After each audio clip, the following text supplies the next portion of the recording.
sit now and you to find out.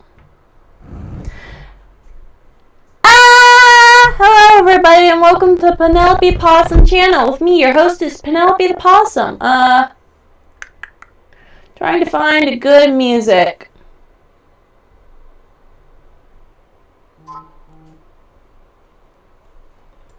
This one's fine.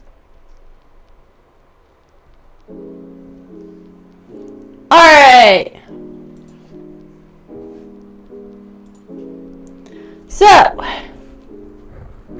what we've got here is a classic tier list.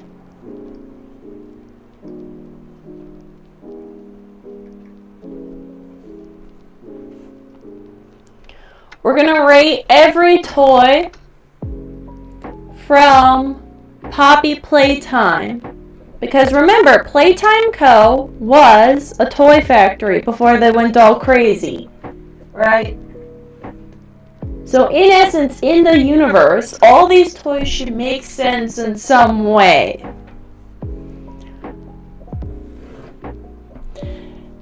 Now, I may be nearly 30. Just turned 29. Yesterday. Or, whatever day you watch this, it'll depend. I don't know. Who cares? I am no longer the age I was previously. That is the statement. Anyways, so I might be an adult. But I was a child for a long time. And I had much time to play with toys. And to this day I have great interest in the design of toys. And what is popular when it comes to toy designs throughout the years. So I might not be an expert on this, but I will certainly have an opinion on everything. You can make of my opinions whatever you want, but it's my opinion, and at the end of the day, I'm myself, you're you. We're gonna be different.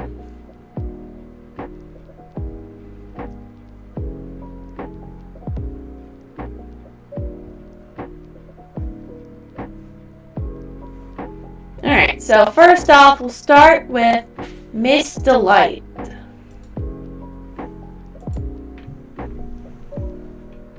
Let's search her up.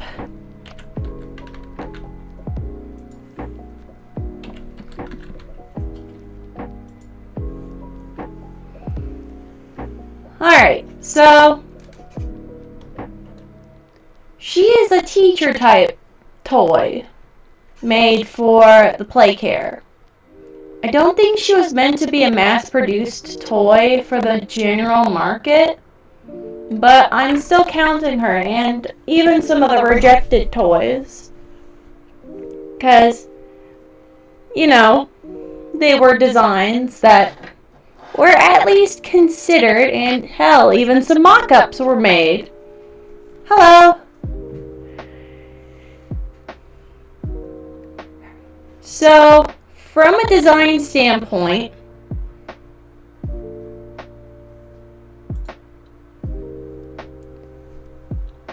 the fixed version, what do we say about this?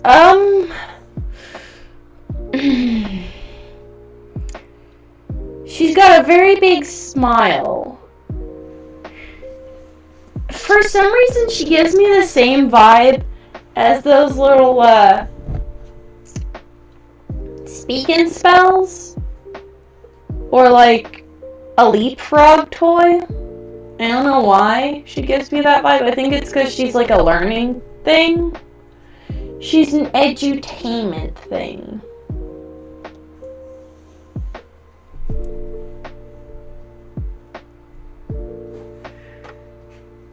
The outfit's fine, a little basic, but fine. The facial expression's really creepy, if you ask me. Got a classic, looks like she doesn't have the classic 3 fingers and or 4 fingers and a thumb, or no, 3 fingers and a thumb thing that a lot of toys and cartoon characters have.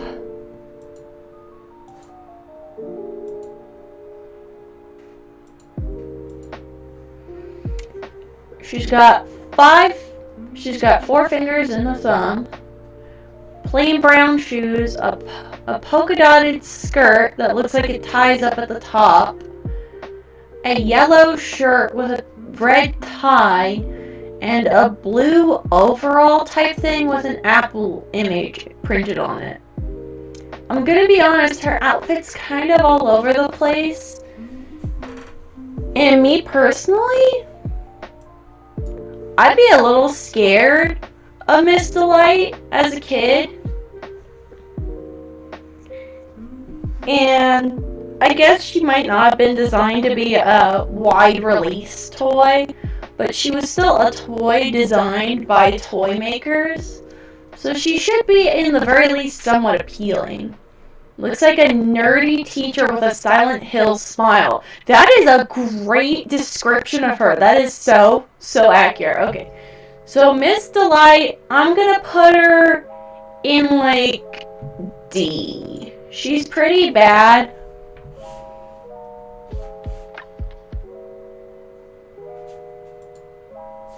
But she's not the worst. I'll be right back. Sorry. You're Doge. Weasel, you're a fact.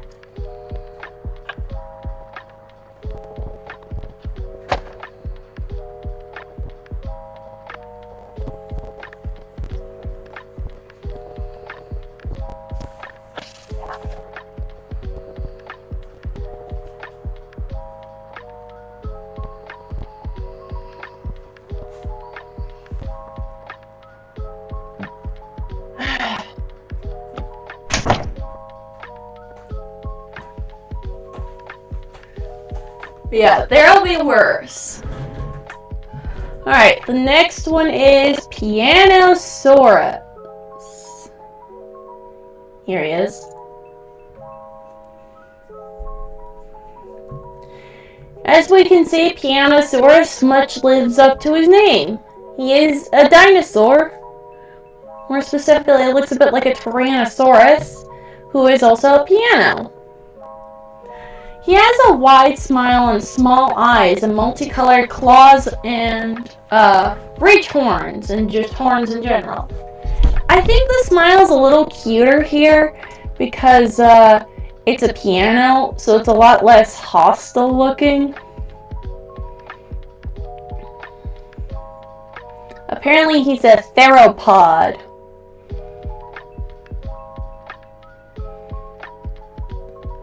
So the Pianosaurus was released sometime during or before 1990.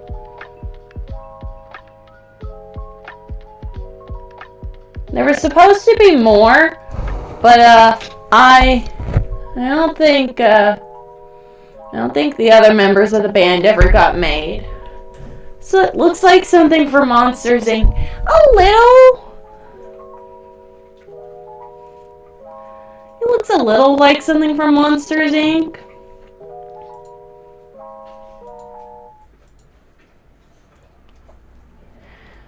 I don't know. He was made in the 90s. Sometime around the 90s. He's a piano or slash keyboard dinosaur with multicolored spikes and whatnot. Yeah. What, you don't like it? Apart from the name, you were around during the 90s. Would you have liked this toy? Probably not? Alright. You kinda, Dad digs them. I don't know, I think the idea is really, really fun, and it has a lot of potential, especially with the other members of the band, if they're equally interesting looking. And you could even have it be, like, semi-educational, but not, like, leapfrog levels of educational. Plus, from what I remember, I believe all of the keys represented on the Pianosaurus are playable. But that could be totally wrong. But I'm going to put him in a solid A tier. A very good contender for a toy. Appealing design. Nothing too bad about him. I like the amount of posability he has. But I do think the price tag leaves a lot to be desired.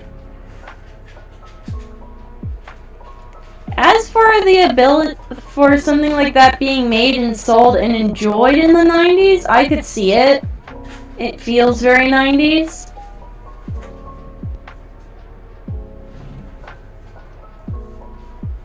I could see it appealing to certain crowds.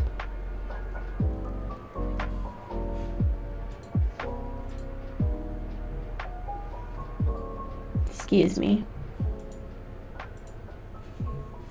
Alright, who's next? Kissy Missy. Ooh, alright. I put Kissy Missy and Huggy Wuggy separately, even though they're part of the same line. Because, you know.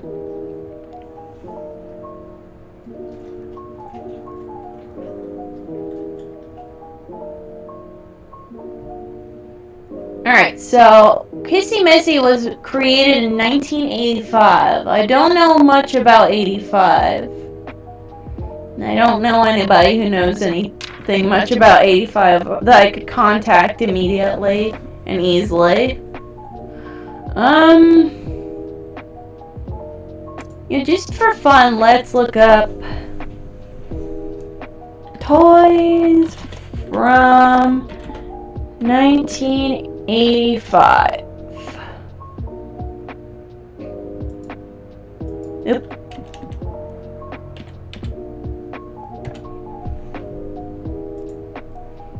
Okay, we've got Teddy Ruxpin. What's that? An Atari? Looks like Care Bears, Cabbage Patch Kids, Transformers, that creepy phone toy thing. Whatever these things are. Thundercats.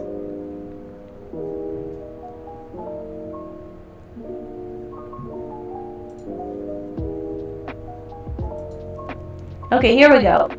Top 1985 toys and trends. G.I. Joe, Transformers, Masters of the Universe, Voltron and the GoBots, Superpowers collections, Cabbage Patch Kids, My Little Ponies, Care Bears and Rainbow Bright, and Teddy Ruxpin. Already mentioned that. The NES, bundled with Rob. Laser Tag had gotten popular by then. She definitely has a Monsters Inc. vibe. Yeah, she's really cute, though. Verbop, voice-activated robot. Other notable toys: Barbie and WWF Superstars wrestling rings. Here's another. Oh my golly. What a retro look. Monopoly. Ewok, Rainbow Bright, Sprite, Crayon Bank, Casio keyboard, Nerf football, Tough Stuff shopping basket, Not a Cabbage Patch Kid, Flower Kid, Gremlins, Castle Grayskull. Okay, so it's like a lot of different things. She might have done okay in the market. I mean, yeah, she's really cute and fuzzy looking. She has sort of an approachable face. I also think the name Kissy Missy, you were there during 85?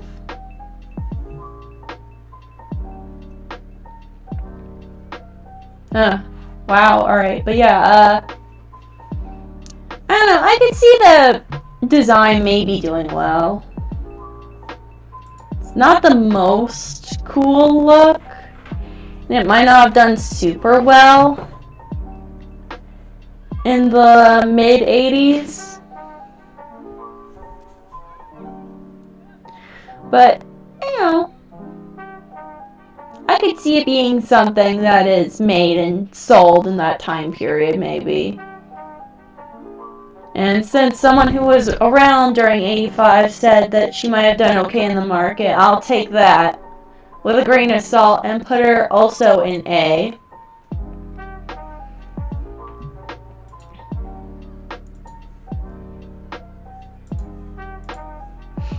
Okay, now we're on to Huggy Wuggy.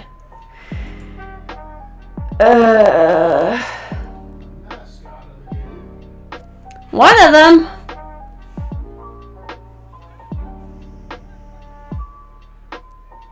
He just okay, not a remarkable.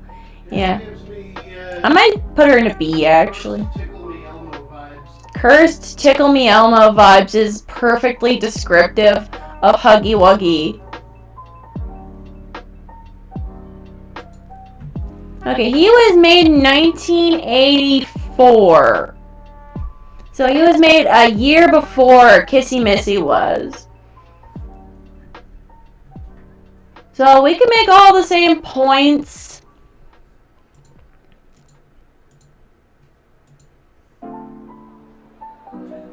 That we made for Kissy Missy about this guy.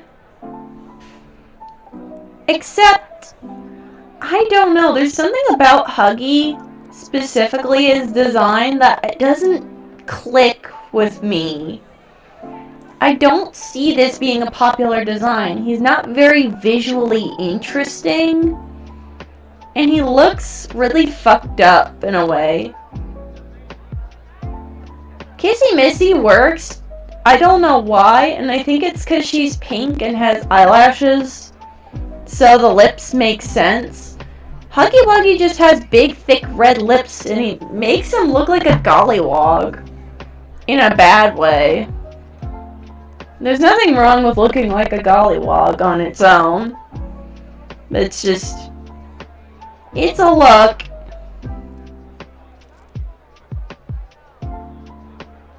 His colors are dull. I think that's it. I think the blue is too dull of a blue to work really well. Kissy Missy has such a vibrant pink color. Plus she has a yellow bow. Huggy Wuggy just has a plain blue bow. And his eyes, bright colors were hip in the 80s. I could imagine. Yeah, this is not something I could see being popular in the 80s at all. He's a very boring and dull design. And even for a modern audience, this is something that's very lame. I know if I was a kid today, there's lots of other toys I'd be more interested in playing with. So, Huggy Wuggy goes into F tier. Just because he's really bad as a toy design. Genuinely.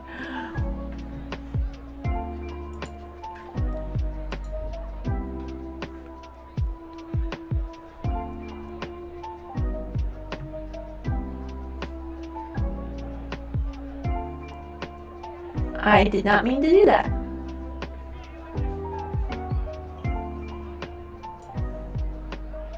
Oh, thank goodness. Okay, it's back to normal. It's all back to normal. Don't worry. We're good. Alright, we're on to Sunny Buddy.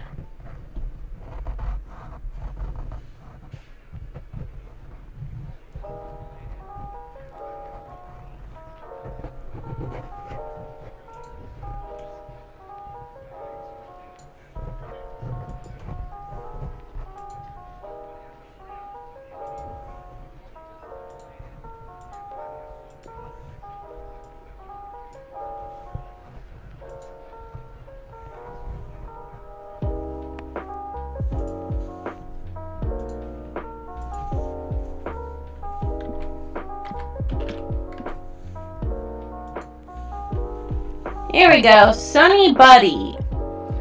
right off the bat, really ugly. Looks high. Just very ugly.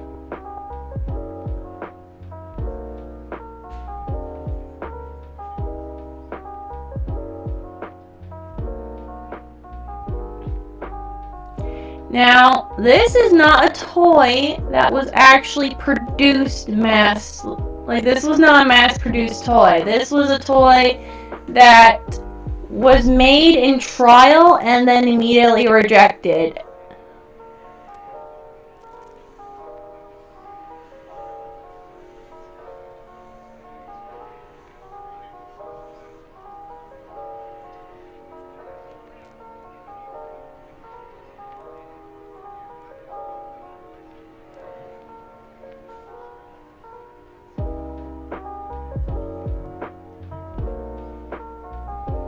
I could not even begin to tell you when this thing was supposed to have been made. But I don't see this particular design meshing well in any era. Something you would give to someone you don't like. Yep, and for that reason, Sunny Buddy is also going with Huggy Wuggy into F tier. Goodbye! Now we're on to Oh in the Oven, another rejected toy.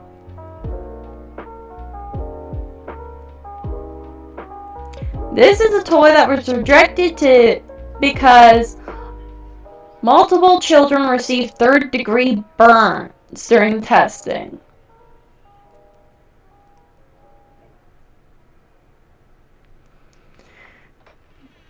The design is kind of cute in a way. It reminds me of like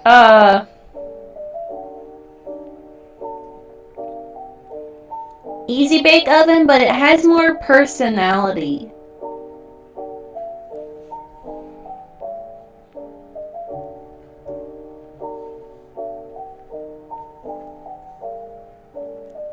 I don't know, I could see it being like a cute, fun little toy for boys and girls. It's kind of gender neutral. And boys should learn how to cook just as much as girls should.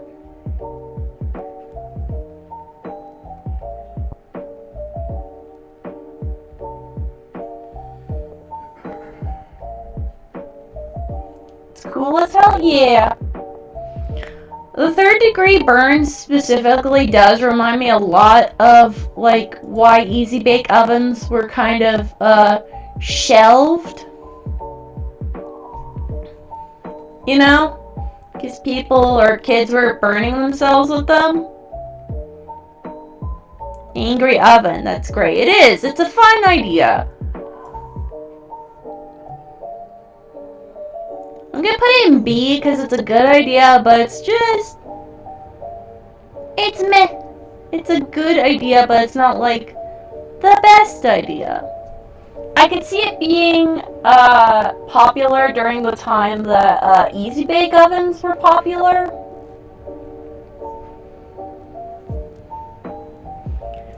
Just make sure you put a warning that it's hot on it and make sure to use with adult supervision.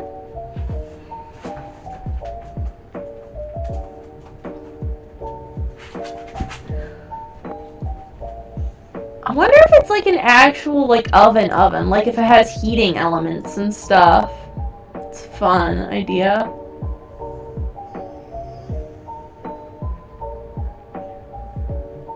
Okay, we are on to Lily Love Braids. We don't have her up yet.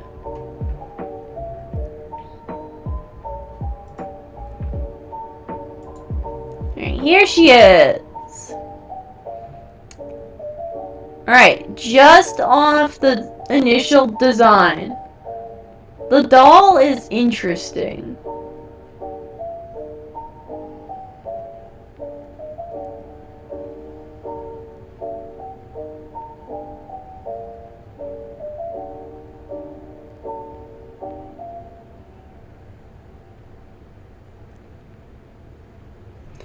So, at some point before 1955, the Lily Love braid doll was made.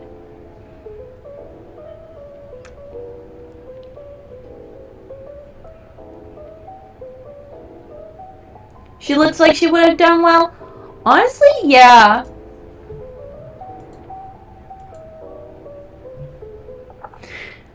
Now, I heard she's supposed to be based off of a Polly Pocket doll, and that doesn't really come across in the design work. What comes across to me is that she looks a lot more like a Betty Spaghetti doll. If y'all don't know what those are, I'll show you real quick. Yep.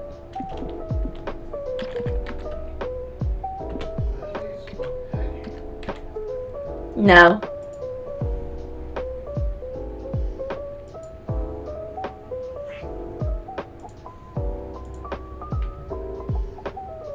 Looks like a strawberry shortcake friend.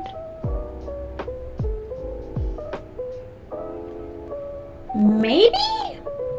This is what I'm talking about. You see what I mean? It has a very similar vibe. Not exactly the same, but you see where the lines are clicking, right? Like, you see where my brain is drawing conclusions here. It's mostly the flatness of the face that it's making me think. And the way her arms and legs move is very bendy in a lot of scenes. Yeah, when I saw it, I immediately thought Betty Spaghetti. Right? I'm not the only one. Explodo just said from the other room that he thinks it looks like Betty Spaghetti too. But apparently it's supposed to be mostly like Polly Pocket. No, I'm not seeing it at all. I think that only happened because there's a scene where you see her original human body in like a Polly Pocket cloche bread. But that doesn't really make her Polly Pocket-esque. She is obviously, from the designs of her cardboard cutouts, supposed to be some kind of a fashion doll as well. So she is very Betty Spaghetti coded. And I could see her doing stupid well. Like, Betty wasn't super popular for some reason. I don't really think. She might have been. I don't know. But this is like that on crack. You don't have to worry about losing any of the parts. Okay, look. See, here. You can see she does have joints. Also, I imagine the toy, these shoes would be rubbery, and I would probably end up chewing on them. But yeah, Lily Love braids as a toy is actually kind of S tier, because I could easily imagine a toy like that doing well. She's a visually appealing design. Maybe just don't say she's Polly Pocket inspired. Say she's inspired by Betty Spaghetti, because that's clearly what she is. Pet Stone.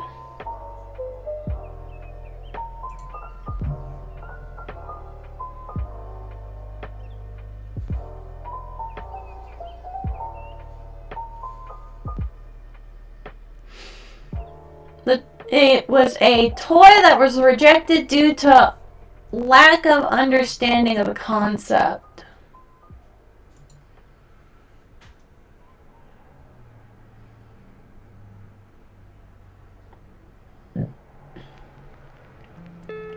Generally a very lazy design. It is just a plain gray rock with googly eyes glued onto it. It's about as lazy as you could get for anything that could be considered a toy. I think that's only a toy in the very loosest definition. Yeah.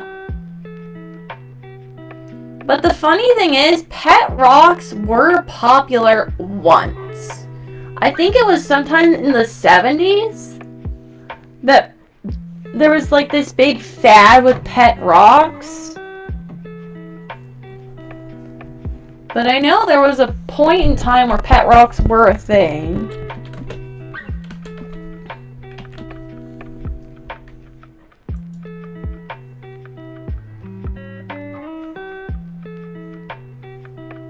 Yeah, 1975. So, sometime in the 70s, a dude named Gary Dahl made a rock in a cardboard carrying case with holes like a little pet. And it became a huge hit. It even comes with instructions on how to take care of your rock. So there was a point in time where this would have done well. I guess they just came up with it too late. I'm gonna say Pet Stone is firmly in F tier. Because unless that was coming out in 1974, no one's getting it. The 70s were drugs. Okay, wrong side animals. These guys I'm actually really excited about.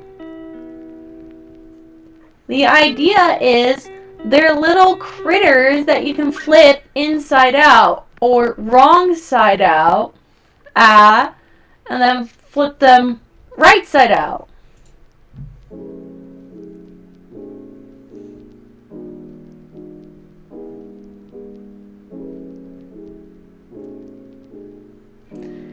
These were made from 1991 to 1995.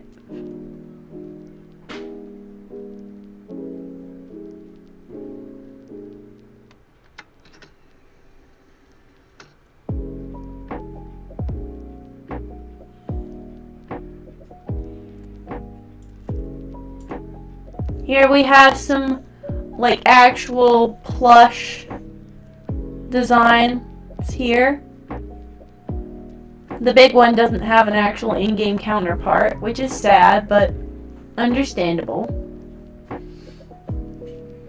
They kind of remind me of Sackboy. You want to show the internet your cool plane? No, not really. I can wait till later. Okay. This thing is built like clockwork inside, though, and it's friggin' cool. Focus test the wrong side animals reveals the toy was considered satanic, likely referring to the satanic panic of the 80s and 90s. In addition, the toy line is also thought of as very Jeffrey Dahmer. You think you're grooving on it? I'm grooving on it too, but let's realize this was made in the time period 1991 to 1995.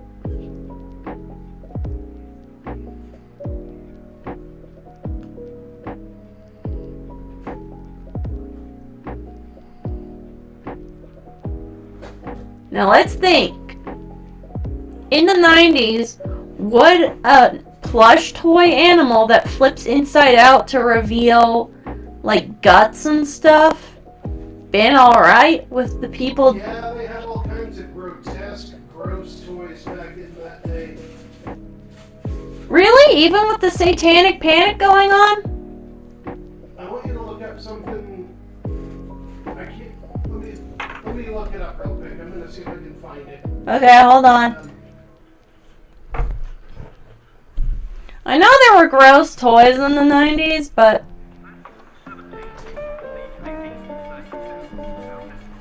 you know.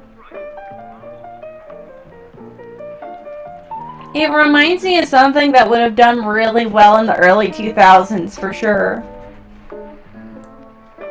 When Dungeons and Dragons was satanic, that time period, yeah. Okay, I want you to look up Dr. Dreadful's Food Lab by title. I think I've seen this one. And the creepy crawler maker. I've seen that!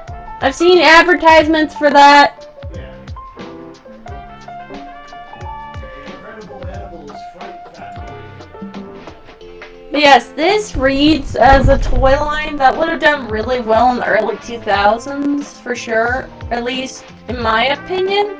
Because this is the exact kind of stuff everyone was going feral over. Especially this guy. Everyone would have wanted this guy.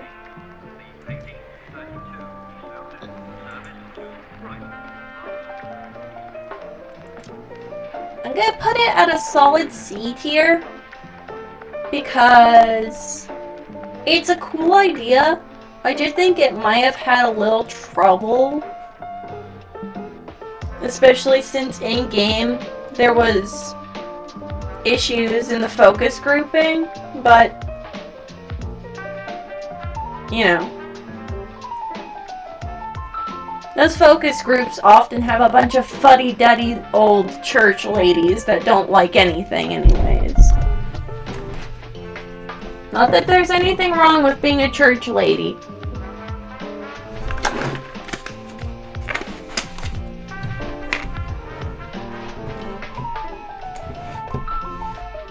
It's just, you know, let people have fun. It's not gonna kill anybody to have a little bit of fun.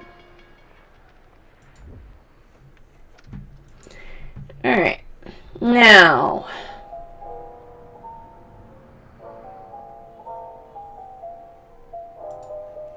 we're going on to Poppy.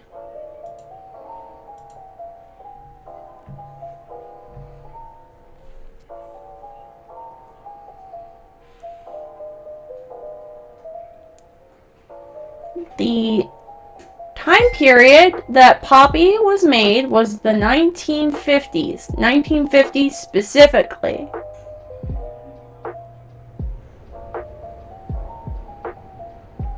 She's a small porcelain doll with a voice box.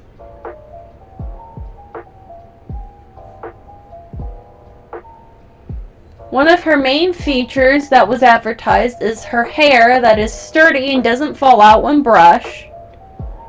She looks like a corpse. That is the point.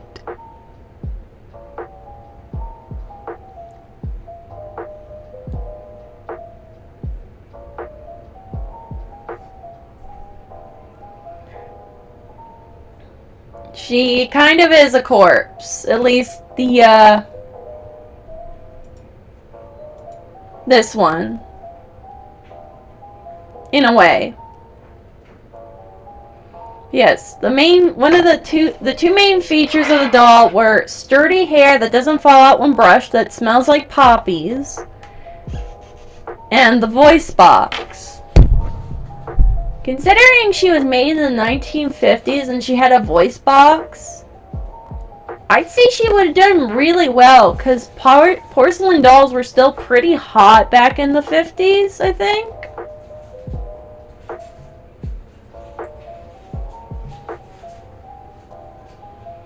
And one that could talk to you and had strong, robust hair you could brush easily that smelled nice. I could see it. Ah, see, here's what I mean. Look, she's got like organic bits on the inside. Icky.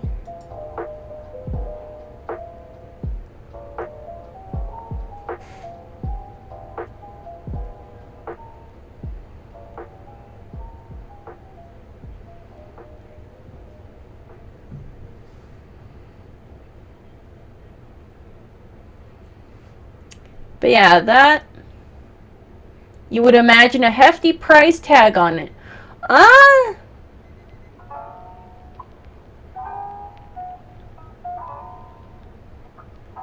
No price tag was ever discussed in any thing.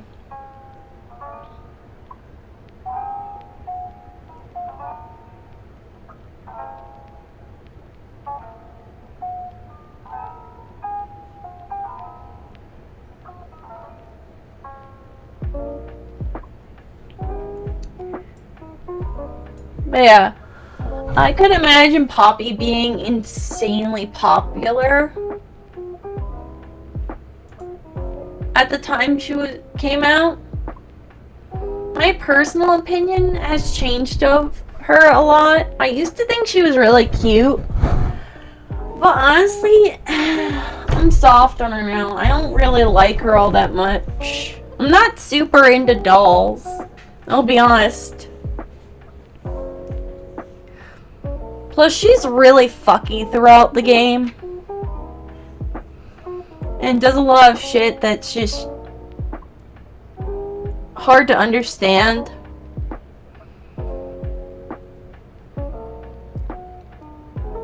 With the features for the time period, it seems like production would cost a lot. Yeah, probably. But I could imagine it being the hot ticket item.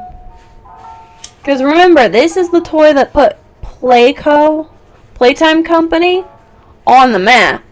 So that means it was insanely popular. And remember, a lot of the toys have like human bits inside, so maybe it was actually kind of cheap.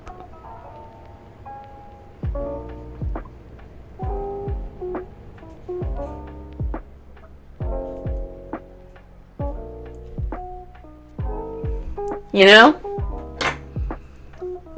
But on principle, I'm going to put Poppy in A tier. She's a generally good toy. Yeah, I'm certain, absolutely 100% sure, that you could not keep Poppy dolls on the shelves. Like, these things were probably the Tickle Me Elmo of their day, but I don't know. I used to think she was really cute as a doll design, but I don't know, there's something about the garish red hair and the ghostly white skin that makes her look like a clown to me.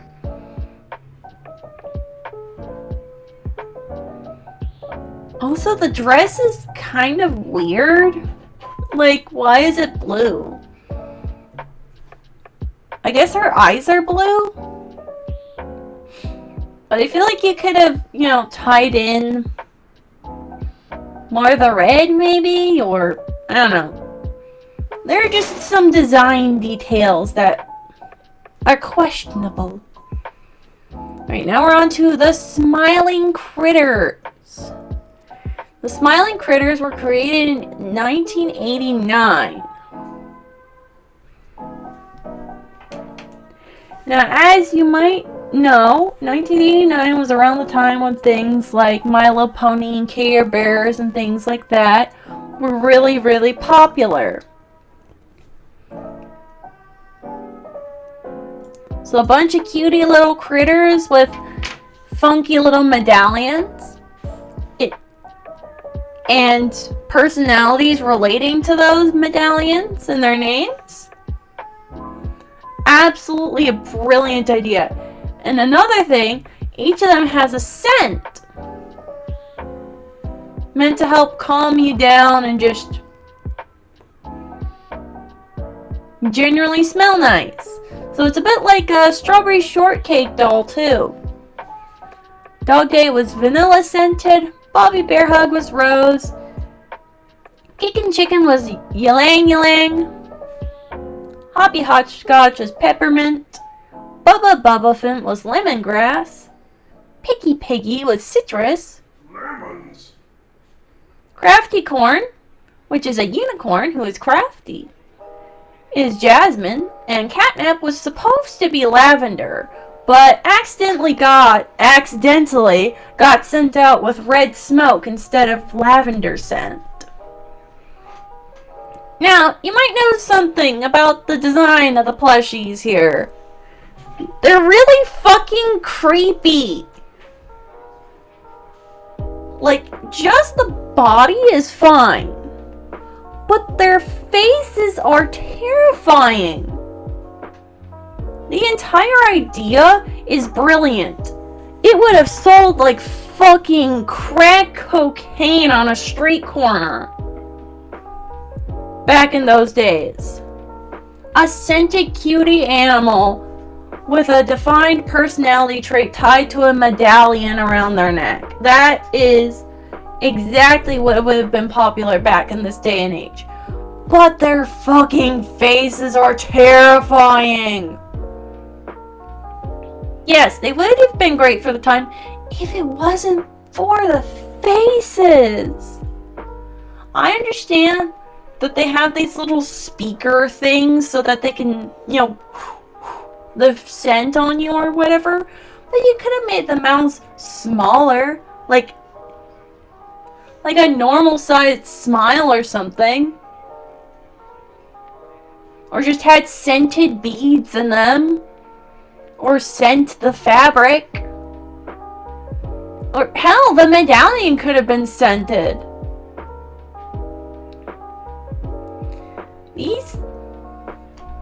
Oh, they did have a cartoon back in those days too.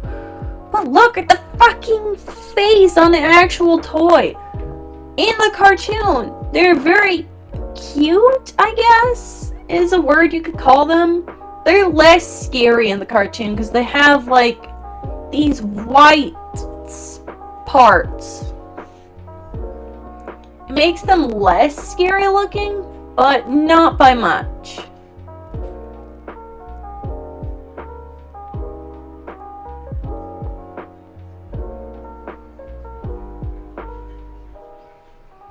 Yeah, there is was a cartoon version of the little critters. Hold on, I'll show you.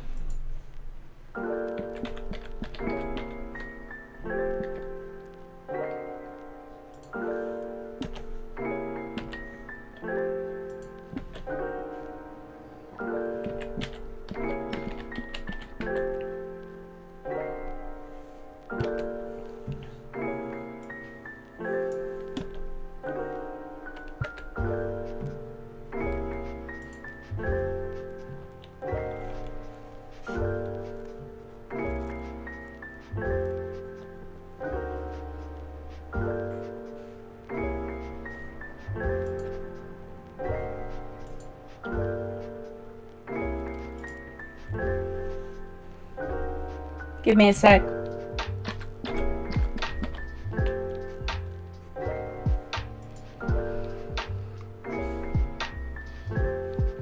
Here we go.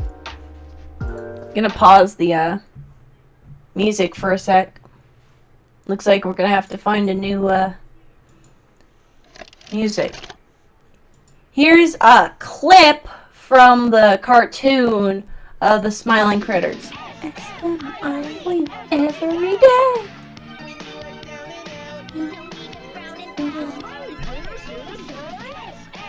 I wait every day.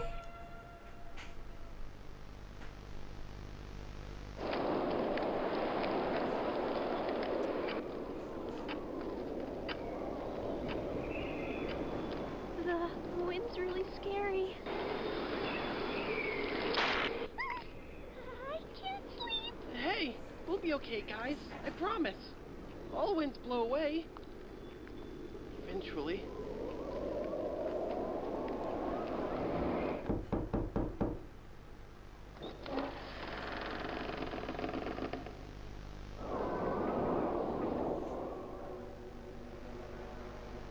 Catnap!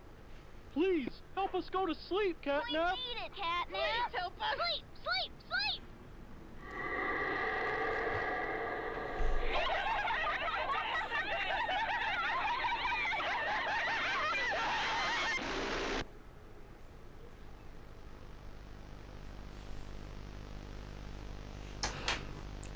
I don't don't know. Like, yeah, they had a cartoon and everything, but they're so creepy.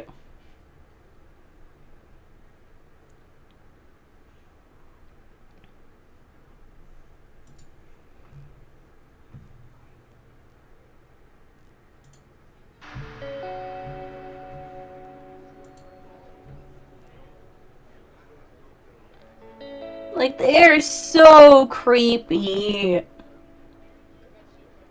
It's alright, but for real, can we talk about the fact that these things are freaking nightmare fuel? Look at, like, their big, black, soulless eyes, their gigantic, outside of their fucking faces, smiles with no teeth. And it's all black on the inside. They're terrifying. Would anyone actually want to buy one of the plushies? Even if it had a cartoon based off of the characters. I seen someone do a redesign where they made the critters look more like Care Bears. And it made them look so much more cute and cuddly.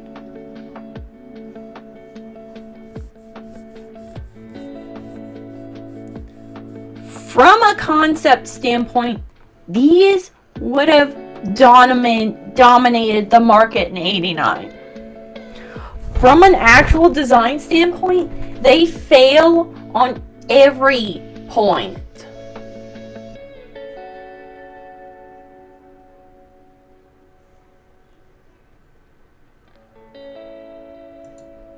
Like, they're terrifying. They're horrible. And one of them even had to get recalled because there was a dangerous poison gas in it.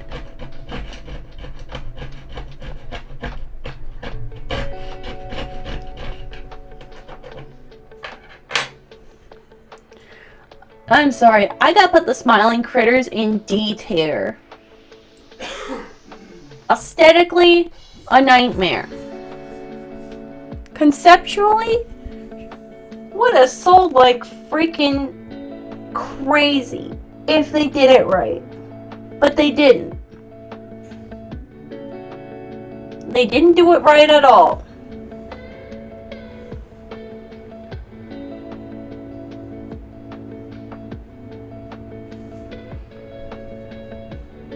Now, to their evil counterparts, the nightmare critters. Now, these ones are supposed to be like the evil, fucked up version of the smiling critters. We got Baba Chops, who's a black sheep, smells like anise, or like black licorice. Icky Licky smells like coffee. Raby Baby smells like bubblegum and is a little albino bat. Icky Licky is some kind of poisonous frog. Very cute. Alistair Gator smells like sandalwood and is a little alligator. Simon Smoke's a little dragon and smells like wood smoke. Poe is a little crow and smells like cinnamon and says evermore. Tooey's a little rat who smells like petrichor, which is the smell that you smell before it rains. Or right after it rains? Is it right before or right after?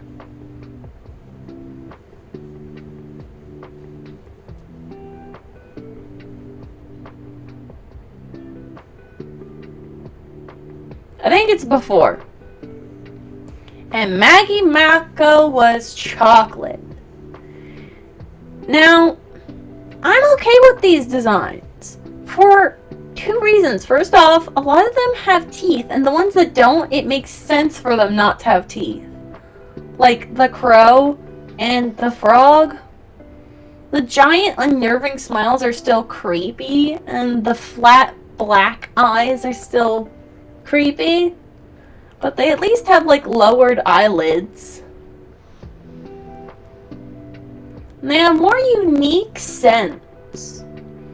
Like, Tui being petrichor scented is very nice.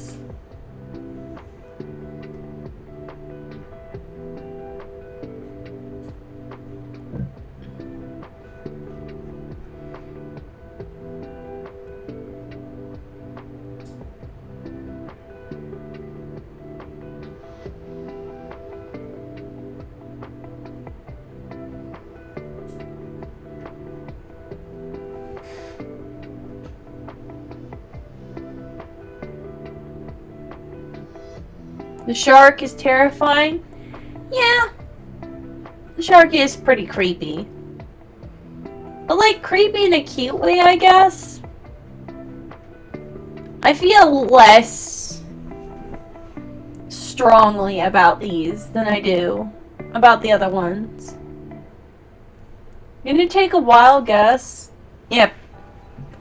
Sometime in the late 1980s or early 1990s.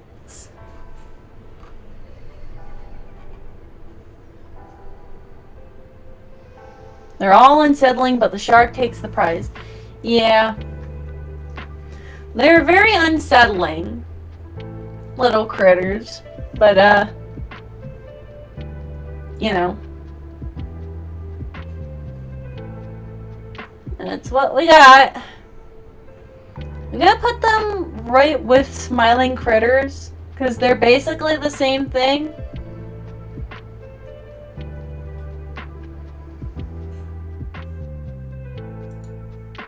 Alright, now we're on to Catbee.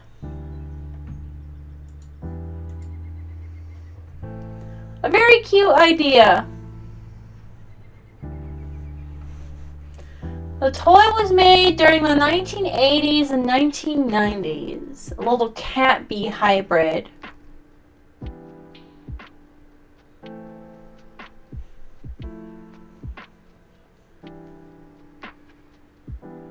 She was part of the Swabomals and Kitty Cat collection toy sets. So she's in a similar toy category to PJ Pugapillar and Candy Cat. From the toy design, it's clear that this is a hard toy, which is a little saddening to me. I would hope it was a fluffy plushie, but we can't always get what we want. So she's a hard toy.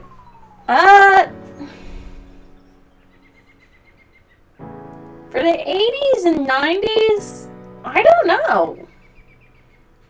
A little Catbee. It's very cute. It would have been popular with girls, maybe.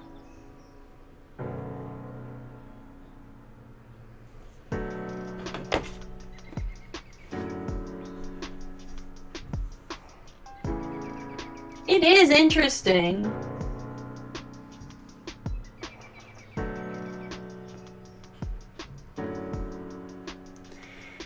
I don't know. I don't really have any strong feelings about it. It's just sort of mid.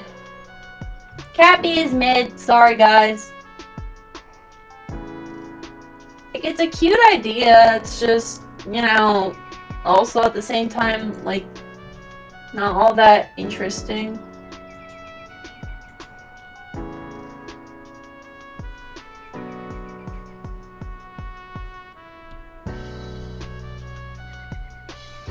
This is another Swapamal.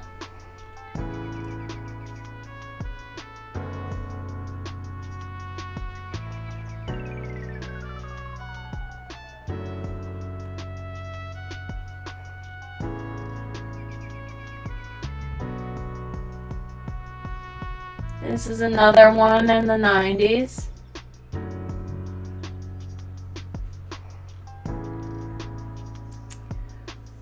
It's a caterpillar pug, very similar to Catbee.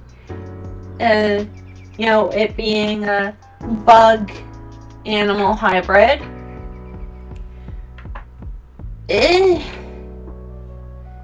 Again, this is one I don't really feel strongly about. I feel like this is another mid. Like, I think that one's a firmly mid toy. It looks like it'd be soft and fluffy at least, and it has an interesting little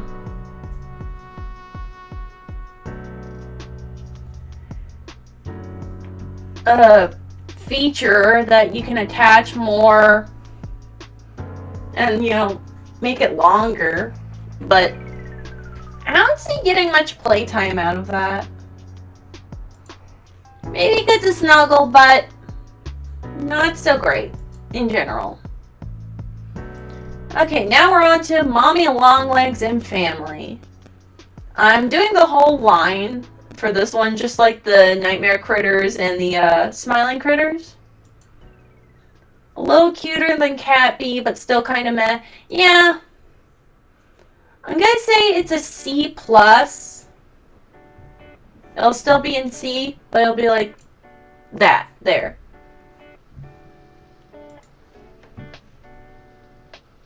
But yes, I'm talking about the whole line that was supposed to happen. Mommy Longlegs, Daddy Longlegs, and Baby Longlegs. I believe Mommy was the only one that was actually,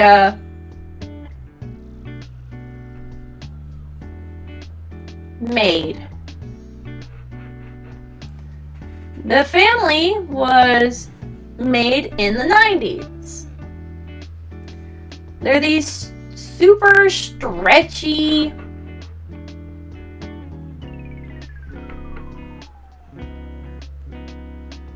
plastic toys.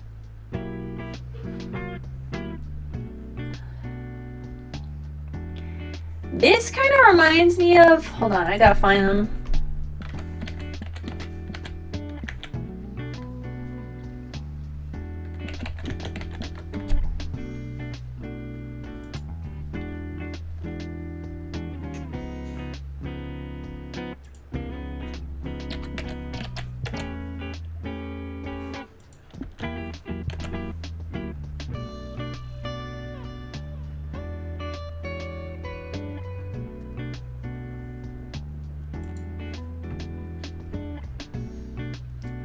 Not Stretch Armstrong. It was like...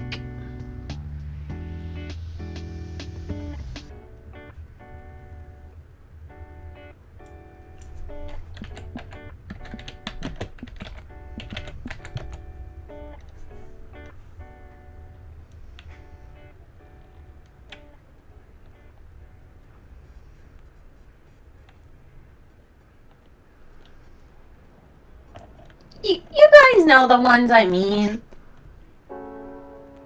The ones where they had those little, like, holes in the stretchy plastic and you could wow, wow, wow. Yeah.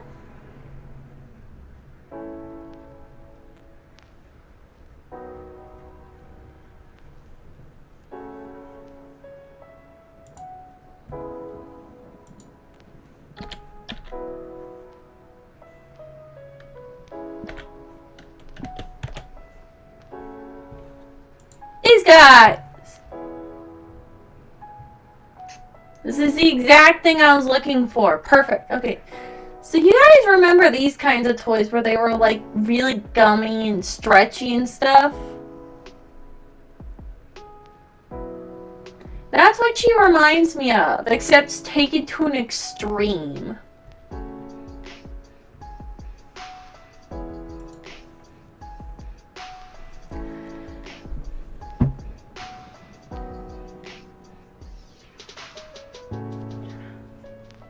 For the 90s, I could see Mommy Longlegs being really popular because that's an interesting play feature you could do a lot with, and she's very brightly colored.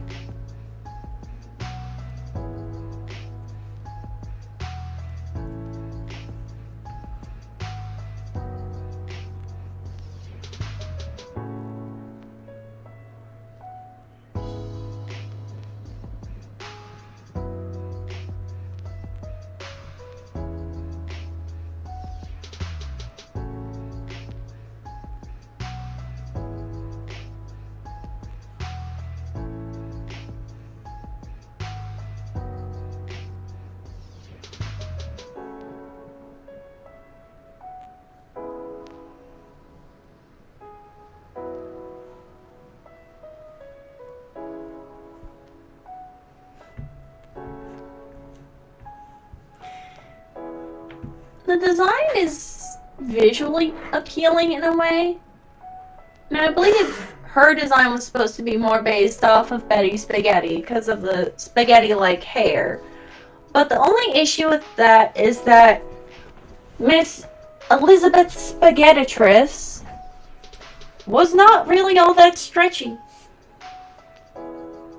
That was not one of the play features of Elizabeth Spaghetti.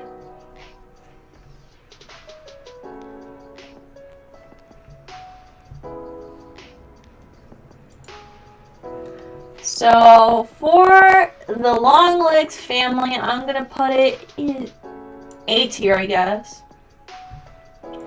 I could see them doing well in the 90s with the stretchiness and the general cute, vibrant colors. But I don't know.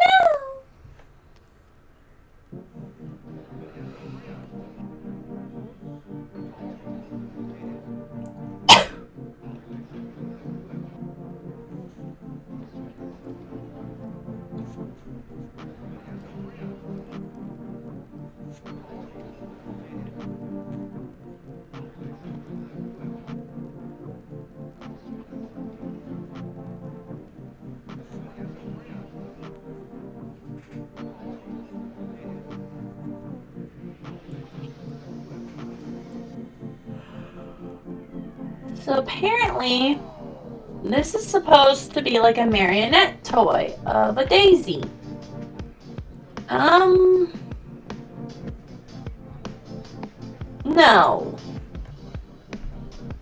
That is my only no on this is no. Just look at this. Horrible. Awful creature. 0 out of 10. Next. Please burn it in a fire. Okay, so we've got Doughy the Dough Man slash Dough.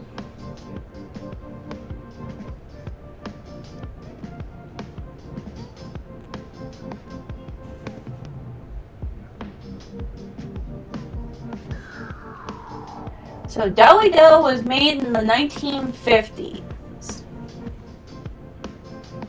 This is long before Play-Doh, and it's less like dough from what I've seen in the I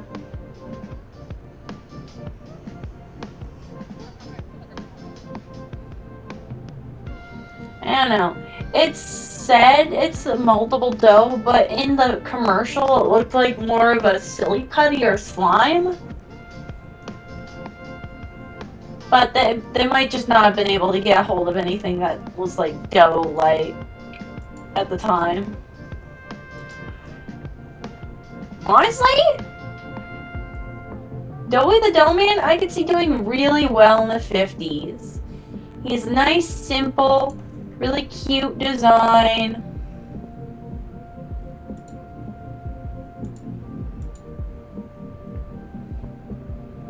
Looks happy-go-lucky, very colorful, has a cute little top hat.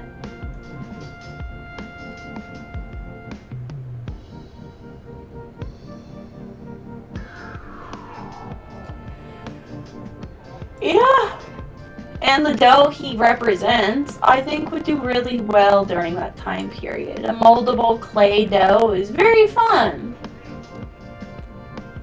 Everybody likes Play-Doh. Everybody loves Play-Doh, right? Whether you ate it or just played with it, we all loved Play-Doh for our own reasons.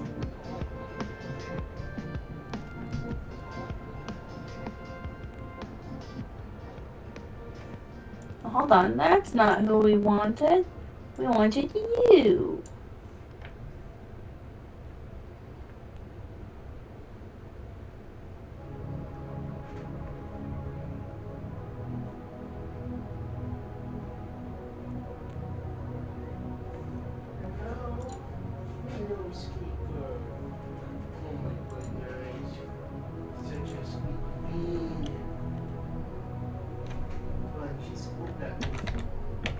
Aw.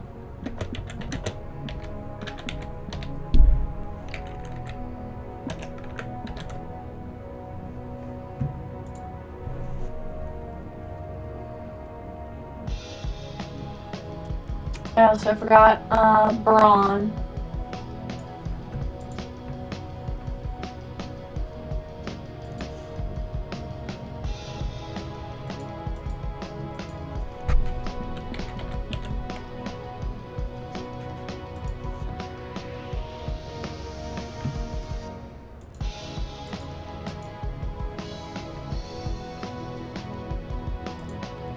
For now, we're on Kick Me Paul.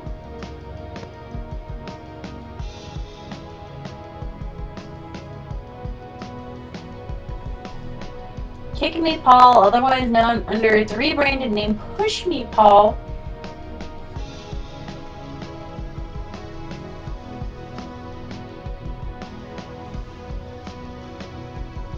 Toy was rejected due to nobody liking it, presumably because of its simple concept, that being that kids would hit or kick the toy.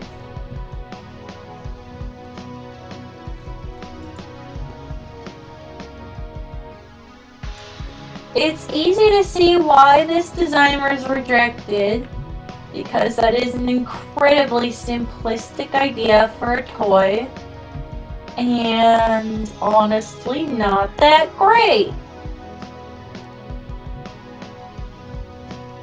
It does look very boring. It doesn't even look like it'd be satisfying to kick because of the feet and arms and the hat. So, yet again, another complete and utter failure of a toy. Okay, now we're on to Candy Cat.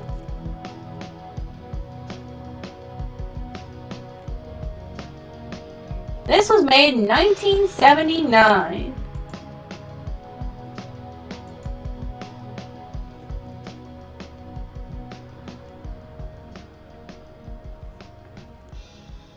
Candy Cat always marches to the beat of her own drums, true to her 1970s release date. Candy Cat is a free-spirited icon and a favorite amongst children who have been known to indulge in sweet.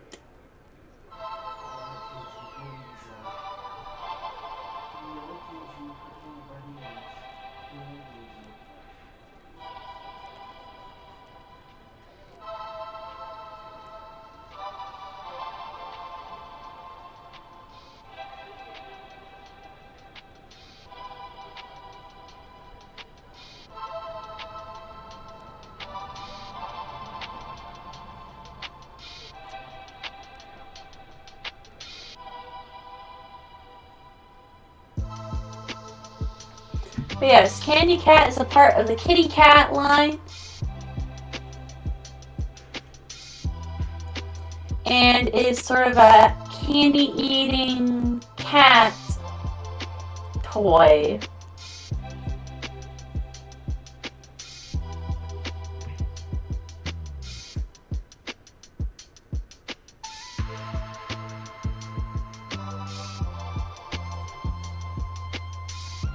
Possibly even, it's a hard toy game where I assume you feed it candy until it pops? It's not really clear.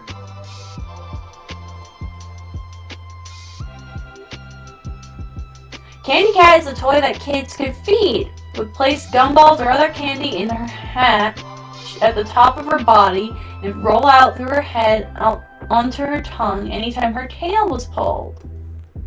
Okay, there you go.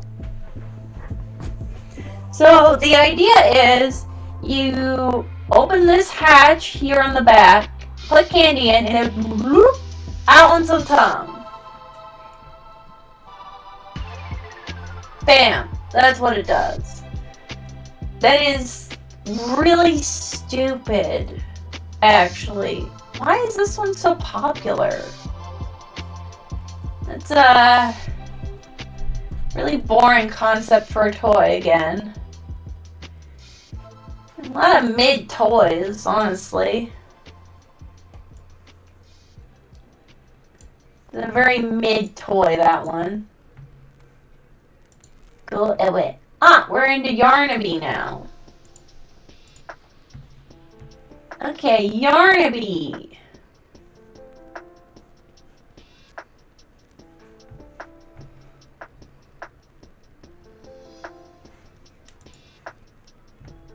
He is also a possible okay,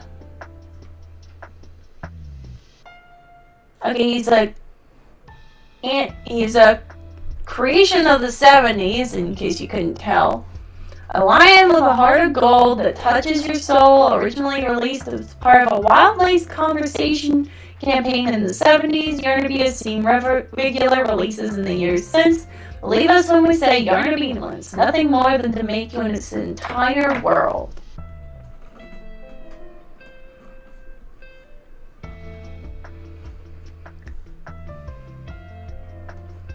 So he's supposed to be a little lion.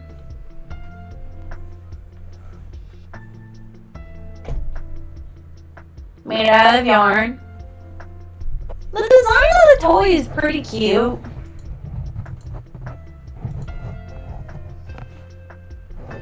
A little dopey looking, but very cute dopey. I could see it being a hit in the 70s because it's so colorful and fun. And with the conservation effort thing, I could see it being a massive hit with the kind of people who are really into, like, peace, man. I could see it being a hit with hippies and such. He looks pretty cool, yeah! And since he's made of yarn, he'd probably be pretty soft. I like the dopey look on his face. I'm actually very enamored by the dopey face. He's snaggletooth. I think Yarnaby might actually be another S tier toy. Just because look at his dumb little face.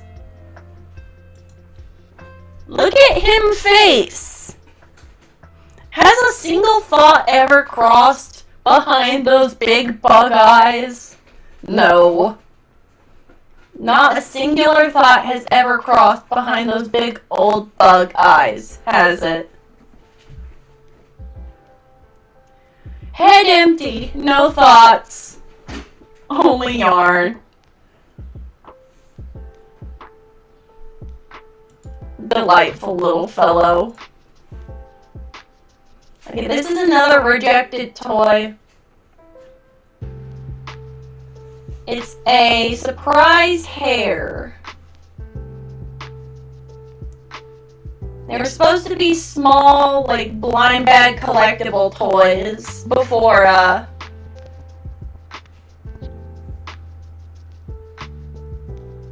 it fell out of favor when they pivoted to larger toys. And honestly, I could only see this being popular at one point of the year. And that's Easter. It is an egg-shaped rabbit. That is Easter coded. I'm sorry. It's just a very time-specific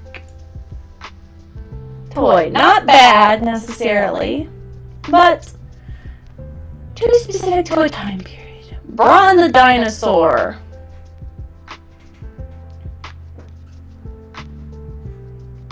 Made in 1961.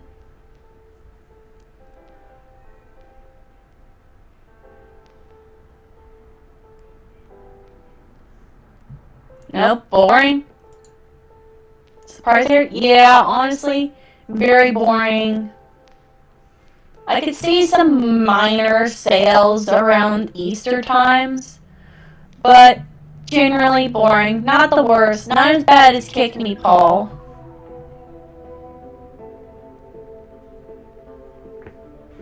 Yeah, toy made in 1961, just a few years after Poppy was.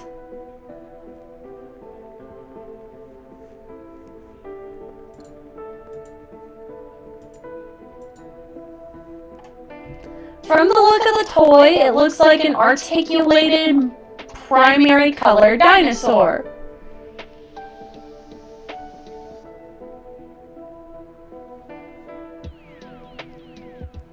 Made out of some kind of plastic or enamel, most likely.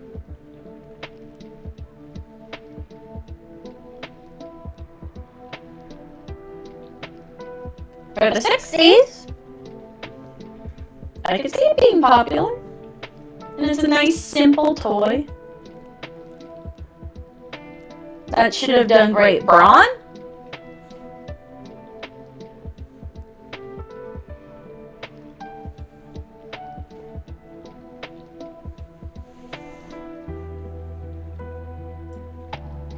I'm gonna put Braun in A tier because I could see him doing really well in the time period he was made and even afterwards. Maybe not as well, but I could see him being a consistently sold product. It's a nice simple design, clean, uncluttered. Nice bright primary colors. Well, it doesn't look bright in this image, but trust me, they are bright primary colors. A relaxed expression. And kids love dinosaurs. No matter what time period it is, kids like dinosaurs. Oh boy, Sir poops a lot. Dinosaurs were very popular at the time, so he would have done well. And him being primary colors means, you know,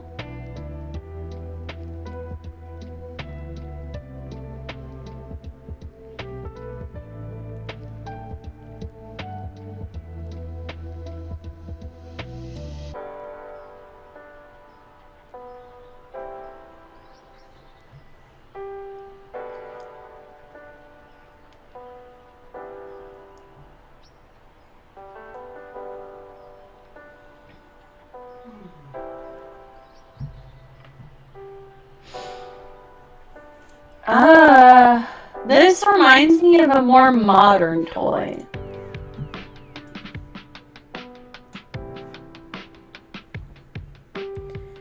There's a lot of pooping toys modern day.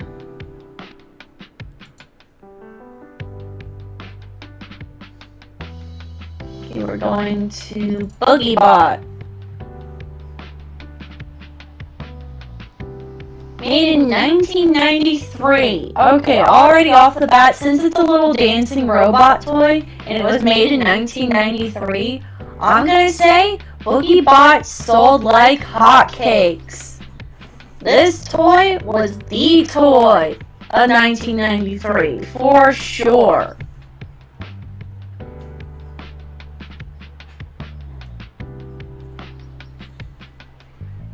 You would have wanted a cute little robot toy when you were in the 90s, right?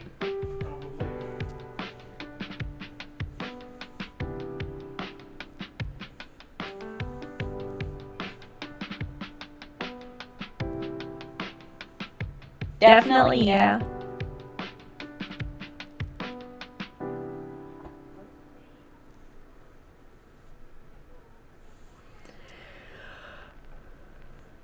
Plus, it's a good, solid design. Very cute. Simple little toy.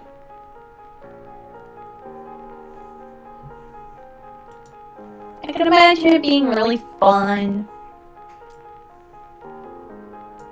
I'm gonna put Boogie Bot in S tier. The concept, the idea, and how well it was sold are all in play here. No notes, wonderful. And we're on to Boxy Boo.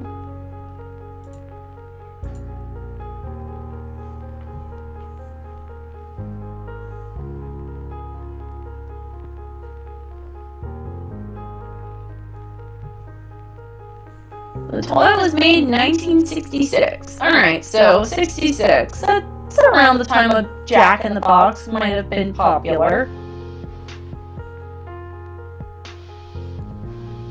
Or at least, you know, wouldn't immediately flop. As for the actual design, we don't get any actual looks at what the toy is supposed to look like, so this is our best guess of what it was supposed to look like.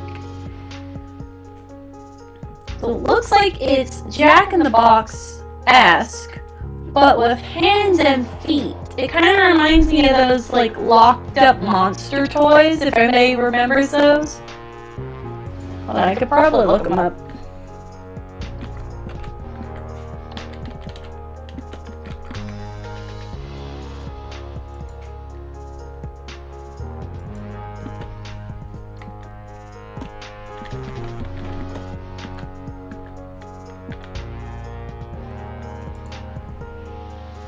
This guy!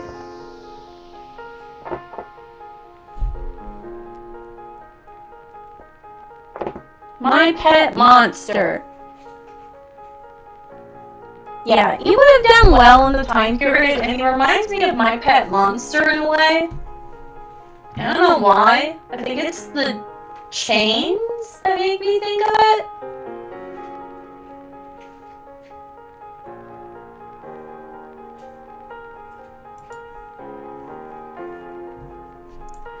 Yeah.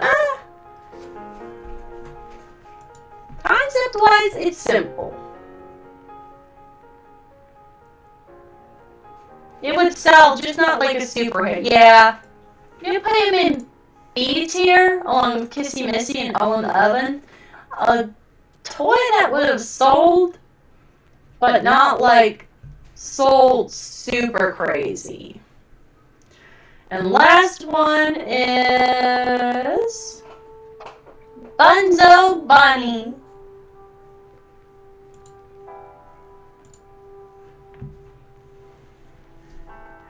Now, right off the bat, you might notice Bunzo Bunny kind of looks like one of those cymbal banging monkeys.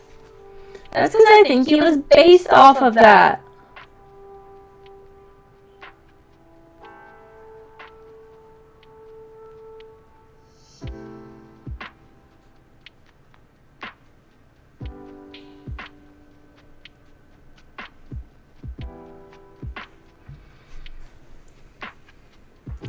So it seems like the likely creation date of Bunzo Bunny was in the 80s, around the time, same time Candy Cat was around and made. He's really cute. The concept is was made in the 80s.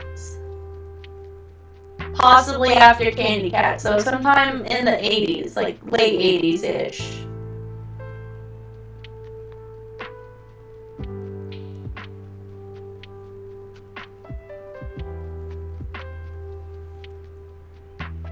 Yeah, it sings songs and bangs its cymbals. It's very much the, monkey, you know the one. The little cymbal monkey. Everybody knows the cymbal monkey. Just to make sure everybody knows the cymbal monkey.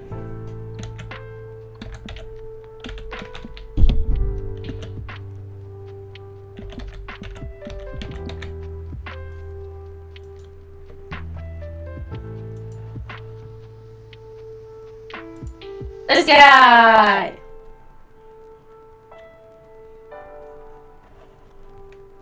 Don't think it would be a hot item, but kind of okay? Yeah. It's a very cute toy. But I just think the simplicity of the thing kind of, you know, kills it from being a super well-selling item.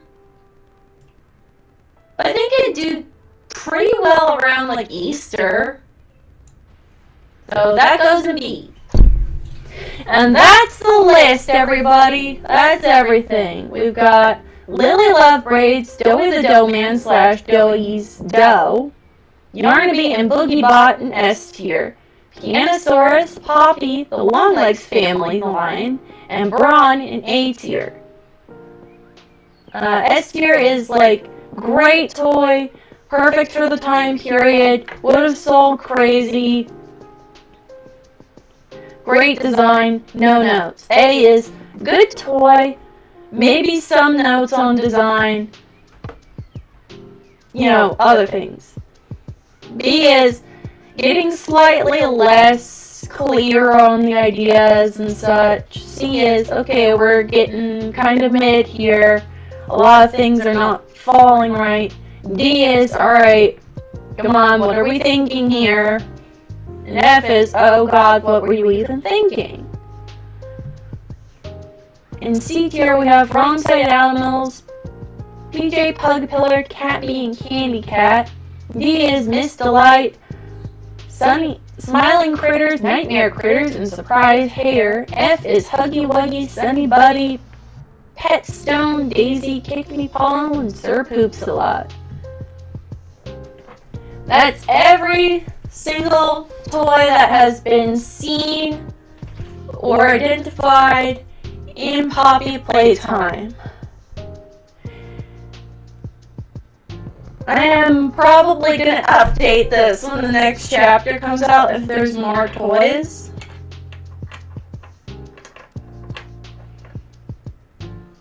But for now, this is everybody we've been introduced to, including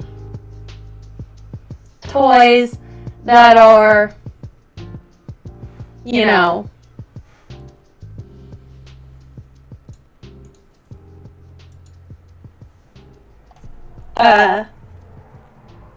rejected toys. And as we can see, most of the rejected toys deserve to be rejected. But all of the oven at least had personality. But that'll be everything for tonight, guys. Thank you all for watching tonight.